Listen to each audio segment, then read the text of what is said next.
Hello guys, sa video na to guys, pakita ko sa inyo kung paano gumamit ng uling bilang panlinis sa ating mga sunog na kaldero. Panoorin nyo lang itong video guys, tapusin nyo para makita nyo step by step kung paano ito gawin.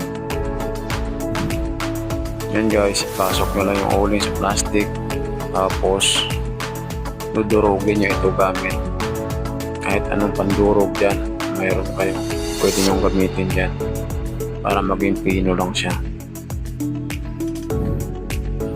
Yan, pag pino na guys, ihalo nyo yung coke, soft drinks, ihalo nyo dyan sa dinurog yung uling, tapos lagyan nyo ng detergent. Yan, tapos lagyan nyo ng konting tubig, haluin nyo lang maigi guys, tapos ilagay nyo siya sa isang lagayan. Yan, siguraduhin nyo lang na malinis yung lalagyan. Yan, yan, nahalo na ng maigi yan.